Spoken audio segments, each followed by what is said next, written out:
जरा सोचिए, एक विशाल साम्राज्य जो सदियों तक फलता फूलता रहा, लेकिन फिर धीरे धीरे बिखरने लगा। चलिए आज हम पाल वंश के उन्हीं आखिरी दिनों की कहानी के पन्ने पलटते हैं और समझते हैं कि आखिर इतनी बड़ी शक्ति का पतन हुआ तो हुआ कैसे। जानते हैं, हर कहानी के पीछे कोई ना कोई स्रोत होता है और हमारी कहानी का राज वो इस प्राचीन दस्तावेज में कैद है। ये हमें उन दो राजाओं के दौर में ले जाएगा जिन्होंने कोशिश की थी कि इतिहास का रुख ही बदल दें। आखिर एक इतना बड़ा, इतना मजबूत साम्राज्य गिरता कैसे है? क्या बाहर से दुश्मन आकर दीवारें तोड़ देते हैं, या फिर अंदर से ही कोई ऐसी दीमक लग जाती है जो नींव को खोखला कर दे? चलिए पाल वंश की कहानी में इन्हीं सवालों के जवाब ढूंढते हैं। तो इस कहानी का पहला किरदार है महिपाल प्रथम, एक ऐसा राजा जिसे गद्दी तो मिली, लेकिन साथ में मिले ढेर सारे खतरे, अंदर से भी और बाहर से भी। साल था 988 ईस्वी। जब महिपाल प्रथम गद्दी पर बैठे ना, तो पाल साम्राज्य की नींव सच कहें तो हिल रही थी। उनका पूरा राजकाज एक कोशिश थी, एक हताश कोशिश कि किसी तरह इस साम्राज्य को बचा लें। अब सोचिए हालात कितने खराब थे महिपाल के लिए। एक तरफ से दक्षिण से शक्तिशाली चोल शासक राजेंद्र चोल बॉर्डर पर हमला कर रहे थे, और दूसरी तरफ घर के अंदर ही आग लगी हुई थी। कैवर्तों का विद्रोह बिल्कुल आग की तरह फैल रहा था। मतलब एक ही वक्त पर दो दो मोर्चों पर लड़ाई चल रही थी। और ये कोई मनगढ़ंत कहानी नहीं है, इसका सबूत है हमारे पास राजेंद्र चोल का तिरुमलई शिलालेख। साफ साफ लिखा है उसमें उनकी जीतों के बारे में, और हाँ, उसमें महिपाल पर जीत का भी जिक्र है। तो हम समझ सकते हैं कि बाहरी खतरा कितना असली और कितना गंभीर था। लेकिन यहाँ कहानी में एक ट्विस्ट है। जीतने के बावजूद चोल सेना बंगाल में टिक नहीं पाई, मतलब उन्होंने वहां स्थायी शासन स्थापित नहीं किया। तो पाल वंश बाहरी हमले से तो बच गया, पर जो असली खतरा था ना, वो तो घर के अंदर ही पल रहा था, और वो कहीं ज्यादा घातक साबित होने वाला था। महिपाल के बाद सीन में एंट्री होती है एक नए नायक की, रामपाल। उन्हें देखा जा रहा था जैसे वो इस वंश की आखिरी उम्मीद हो, एक ऐसा शासक जो हिम्मत करेगा उस खोई हुई शान को वापस लाने की।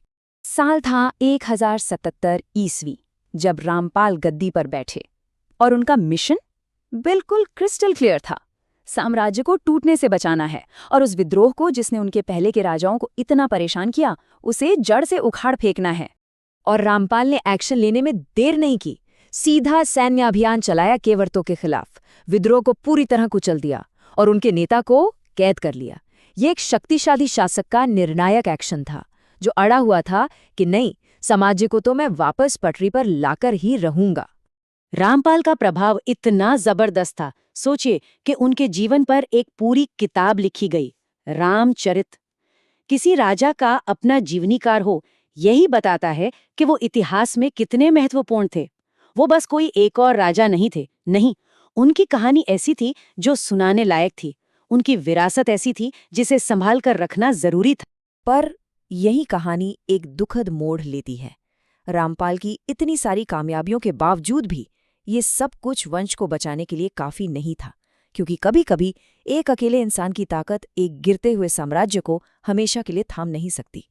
देखिए, ये समझना जरूरी है कि रामपाल का शासन एक अस्थायी सुधार जैसा था, कोई स्थायी समाधान नहीं। उन्होंने एक बड़ी दरार तो भर दी थी आगे आकर, लेकिन मीम में ना और भी बहुत सारी दरारें थीं जो अब सामने आने वाली थीं। और ये पतन हुआ भी तो कितनी तेजी से। 1130 में रामपाल का शासन खत्म हुआ। उसके बाद एक के बाद एक कमजोर शासक आते गए, और बस कुछ ही दशकों में 12वीं सदी के मध्य तक आते आते वो महान पाल शक्ति बस इतिहास बनकर रह गई। कौन थे ये शासक? कुमारपाल, गोपाल तृतीय और मदनपाल। स्रोत उन्हें कमजोर शासक कहते हैं, और उनके नेतृत्व में वो साम्राज्य, वो एकता, वो ताकत बरकरार नहीं रख पाया जो रामपाल ने इतनी मेहनत से वापस लाई थी। साफ उदाहरण है कि नेतृत्व कितना जरूरी होता है। तो इन दो शासकों की कहानी से हम सीखते क्या हैं? एक तरफ महिपाल, जो दो दो मुश्किलों से एक साथ लड़ रहे थे, और दूसरी तरफ रामपाल, जिन्होंने एक हिम्मत भरा वापसी की। इनकी कहानियां हमें सत्ता और पतन के बारे में क्या बताती हैं? पालवंश का अंत हमें एक बहुत महत्वपूर्ण सबक देता है कि कोई भी साम्राज्य सिर्फ बाहर के दुश्मनों से नहीं गिरता। अक्सर असली वजह अंदर की कमजोरी, अंदर की फूट होती है। महिपाल ने इसे झेला, रामपाल ने इसे थोड़े समय के लिए ठीक किया, पर अंत में जीती तो अंदर की कमजोरी। और ये हमें एक आखिरी सवाल के साथ छोड़ जाता है, क्या रामपाल जैसा एक महान नेता सच में इतिहास का रुख बदल सकता है?